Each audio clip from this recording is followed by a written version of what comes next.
கடகராசியில் பிறந்த உங்களுக்கு இந்த வாரம் உங்களுடைய கௌரவம், அந்தஸ்து, புகழ் கூடுவதற்கான வாய்ப்புகள் நிறையா இருக்குது. உங்களுடைய நண்பர்களால் உங்களுக்கு மகிழ்ச்சி, சந்தோஷம் இருக்குது. ரொம்ப நாளாக கிட்ஸ் இல்லை, குழந்தை இல்லை அப்படிங்கிறவங்களுக்கு குழந்தைக்கான வாய்ப்புகள் நிறையா இருக்குது. ரொம்ப நாளாக நான் ட்ரீட்மெண்ட் எடுத்துகிட்ருக்கேன், இது வரைக்கும் எனக்கு ட்ரீட்மெண்ட் சக்ஸஸ்ஃபுல் ஆகலை அப்படிங்கிறவங்களுக்கு உங்களுடைய ட்ரீட்மெண்ட் சக்ஸஸ் ஆகும். அதற்கான சோர்ஸஸ் இந்த வாரத்தில் இருக்குது. ஃபினான்ஷியலாக இந்த வாரம் உங்களுக்கு பெரிய க்ரைசஸ் இல்லை. உங்கள் கையில் பணம், தனம், பொருள், பேங்க் பேலன்ஸ் இருக்குது. நீங்கள் என்ன நினைக்கிறீங்களோ அதெல்லாம் நடப்பதற்கான வாய்ப்புகள், அதுக்கான சூழ்நிலைகள் உங்களுக்கு இருக்குது. உங்கள் பிளானிங் என்ன, உங்களுடைய ப்ராஜெக்ட் என்ன, இது எல்லாமே கிளியர் ஆகும், சக்ஸஸ் ஆகும். வீடு மாறணும், இடம் மாறணும், ஊர் மாறணுங்கிறவங்களுக்கு அதுக்கான வாய்ப்புகள் உண்டு. சொத்துக்கள் எதுவும் விற்காமல் இருக்க, பாகப்பிரிவினை இல்லாமல் இருக்குங்கிறவங்களுக்கெல்லாம் நடக்கும். இது அத்தனையும் வாய்ப்புகள் இருக்குது.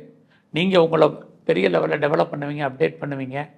தேடுதல் என்பது உங்களுக்கு பெரிய லெவலில் இருக்குது. இது எல்லாமே இந்த வாரம் உங்களுக்கு உண்டு. நீங்கள் ஏதாவது ப்ரொடக்ஷன் சார்ந்த துறைகள் இருந்ததுன்னா நல்ல சேல்ஸ் இருக்குது, அதனால் ப்ராஃபிட் இருக்குது. மேனுஃபேக்சரிங் லைனில் இருக்கிறவங்களுக்கும் அதுக்கான வாய்ப்புகள் உண்டு.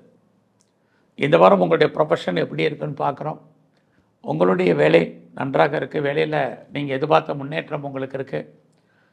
அதோட நீங்கள் உங்களுடைய வேலையில் ப்ரொமோஷனோ, இன்க்ரிமெண்ட்டோ, மானிட்டரி பெனிஃபிட்டாக கிடைச்சான்னா அதுக்கான வாய்ப்புகள் உண்டு. நீங்கள் ஏதாவது லோன் அப்ளை பண்ணியிருக்கீங்கன்னா கிடைக்கும். என்ன பர்பஸ்க்காக லோன் அப்ளை பண்ணிக்கலாம், அது ஃபுல்ஃபில் ஆகிறதுக்கான வாய்ப்புகள் உண்டு.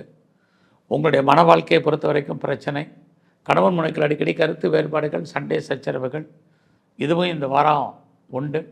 செகண்ட் மேரேஜுக்கு ட்ரை பண்ணுறவங்க அதுக்கான வாய்ப்புகள், சூழ்நிலைகள்லாம் நிறைய இந்த வாரத்தில் இருக்குது. நீங்கள் ஃபர்தராக ஹையர் ஸ்டடி பண்ணுறீங்க, ஹையர் எஜுகேஷன் பண்ணுறதா இருந்தால் தாராளமாக பண்ணலாம். எது எப்படி இருந்தாலும் உங்களுடைய கௌரவம், அந்தஸ்து, புகழ் காப்பாற்றப்படுவதற்கான வாய்ப்புகள் நிறையா உண்டு. உங்களுடைய குழந்தைகளால் உங்களுக்கு மகிழ்ச்சி, சந்தோஷம், வீட்டில் சுபகாரியங்கள், சுப நிகழ்ச்சிகள் நடப்பதற்கான வாய்ப்புகள் இது எல்லாம் இருக்குது. ஸோ இந்த வாரத்தில் கலைத்துறையில் இருந்தீங்கன்னா நீங்கள் கொஞ்சம் கவனமாக இருங்க. ஷேர் மார்க்கெட்டில் இன்வெஸ்ட்மெண்ட் பார்த்து பண்ணுங்கள். இந்த வாரம் முழுவதும் நீங்கள் நவகிரகத்தில் இருக்கக்கூடிய சனி பகவான், பைரவருடைய வழிபாடு பிரதானமாக பண்ணிட்டு வாங்க.